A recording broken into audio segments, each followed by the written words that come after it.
رحم والا ہے۔ ناظرین کرام، کہا جاتا ہے کہ شہرت بھی کسی کو راس نہیں آتی۔ ادھر مشہور ہوئے اور ادھر آپ کو یا تو موت کے گھاٹ اتار دیا جاتا ہے یا آپ کی زندگی انتہائی اجیرن کر دی جاتی ہے۔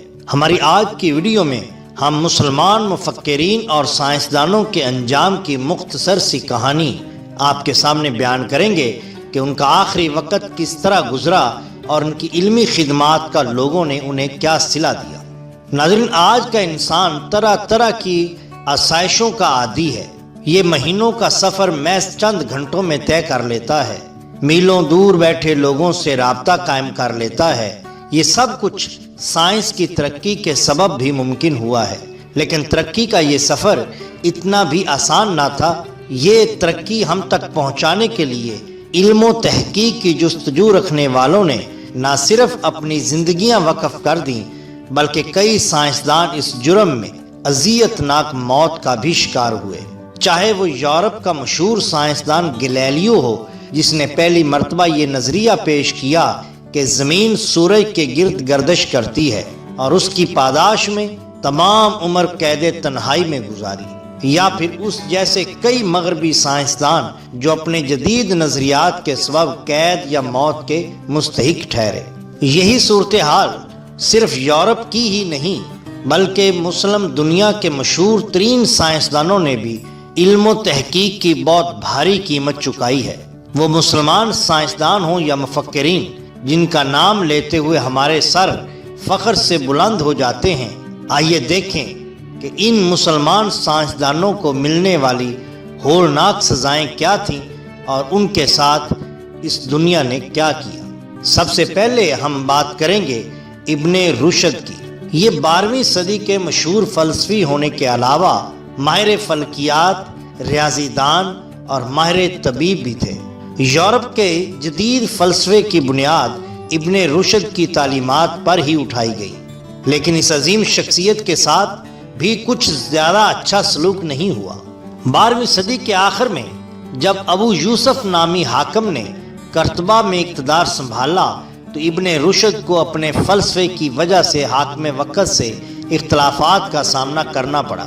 ابن رشد کی سوائے کچھ کتابوں کے تمام کتابیں آگ کے حوالے کر دی گئیں اور اس نے اپنی زندگی کے آخری ایام گمنامی میں گزارے اور اسی میں ان کی موت ہوئی۔ ہمارے اگلے سائنسدان ہیں یعقوب کندی۔ آپ نے فلسفہ، طبیات، حساب، طب، کیمیا اور علم فلکیات میں خدمات سر انجام دی۔ خلیفہ مامون محتسب اور واسق کے ادوار میں یعقوب کندی کو خوب حکومتی سرپرستی ملی، جس کا فائدہ اٹھاتے ہوئے اس عظیم دانشور نے شعور انسان کی ترقی میں اپنا بھرپور کردار ادا کیا۔ خلیفہ متوکل کے برسر اقتدار میں آنے کے بعد بنیاد پرستوں کے ساتھ اختلافات کے بعد خلیفہ نے آپ کے کتب خانے کو تحویل میں لینے کا حکم جاری کیا اور بازار میں سر عام 50 کوڑے آپ کو لگوائے۔ کہا جاتا ہے کہ انہی زخموں کتاب نہ لاتے ہوئے یہ عظیم سائنسدان موت کے منہ میں چلا گیا۔ ابن سینا یا ابو علی سینا کا نام کسی تعارف کا محتاج نہیں۔ ہمدان کے امیر نے ابن سینا کو اپنا وزیر مقرر کیا، لیکن بنیاد پرستوں کے ساتھ اختلافات کے بعد ابن سینا کو رپوشی اختیار کرنا پڑی۔ امیر نے اس کا سر قلم کرنے کے احکامات جاری کیے۔ حیرانی کی بات یہ ہے کہ دنیائے طب کی مشہور کتاب قانون فی الطب ابن سینا نے اسی رپوشی میں ہی لکھی تھی۔ الرازی، انہیں تاریخ انسانی میں عظیم ترین طبیب کے طور پر جانا جاتا ہے۔ الرازی نے تاریخ میں پہلی مرتبہ خسرہ اور چیچک کے درمیان فرق واضح کیا، میڈیکل ایتھکس کا خیال متعارف کروایا۔ علم طب کے استارے کو بخارا کے ایک امیر نے ایک کتاب پر اختلافات کی صورت میں حکم دیا کہ اس کتاب کو الرازی کے سر پر اس وقت تک مارا جائے جب تک کہ کتاب یا ان کا سر دونوں میں سے کوئی ایک پھٹ نہ جائے۔ اس سزا کی وجہ سے سر پر چوٹ لگنے سے آپ کی بینائی ہمیشہ کے لیے ضائع ہو گئی اور مرتے دم تک اس طبیب نے معذوری کی زندگی گزاری۔ جدید دور کے ایک مشہور و معروف ایٹمی سائنسدان، فخر پاکستان جناب ڈاکٹر عبدالقدیر کے ساتھ جو کچھ اس قوم نے کیا وہ کسی سے ڈھکی چھپی بات نہیں ہے۔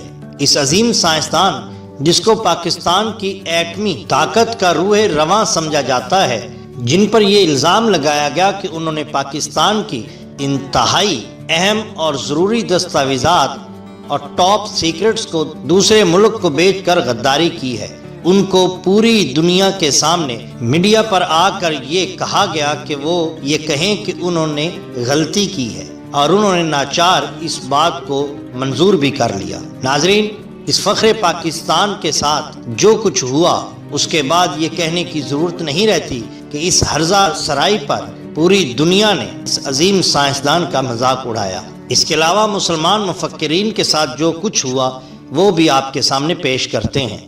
امام اعظم حضرت امام ابو حنیفہ رحمۃ اللہ علیہ کو ان کے علم کی وجہ سے اور ان کے اختلافات کی وجہ پر حکومت وقت نے قید کی سزا سنائی، اور کہا جاتا ہے کہ اسی میں آپ کی وفات بھی ہو گئی۔ مشہور فقیہ حضرت امام مالک کو مامون رشید کے دور میں سر عام کوڑے لگائے گئے، صرف اس لیے حکومت وقت کی پالیسی کے ساتھ انہوں نے اختلاف کیا تھا۔ مشہور معروف فلسفی امام غزالی رحمۃ اللہ علیہ کو ان کی کتاب احیاء العلوم کے 7 اختلافات کی بنیاد پر حکومت وقت نے ان کو ملک سے نکلنے پر مجبور کر دیا، اور انہوں نے باقی کی زندگی انتہائی قسم پرسی میں اور بے چارگی میں گزاری۔ ناظرین کرام، تاریخ گواہ ہے کہ جس قوم نے بھی اپنے ملک کے اہل علم لوگوں کے ساتھ ایسا رویہ اختیار کیا جس کو بتاتے ہوئے سر شرم سے جھک جائیں، وہ قومیں کبھی بھی ترقی کی منازل طے نہیں کرتی۔ ناظرین، اگر آپ کو ہماری یہ ویڈیو پسند آئی ہو تو لائک کیجیے اور سبسکرائب کیجیے ہمارے چینل دا باٹم لائن کو، تاکہ ہم آپ کے لیے اور بھی بہت سی ویڈیوز لا سکیں۔ اپنے دوستوں کا خیال رکھیے، اللہ اور اللہ کے رسول صلی اللہ علیہ وسلم سے محبت کیجیے۔ آپ کا بہت بہت شکریہ۔ اللہ حافظ۔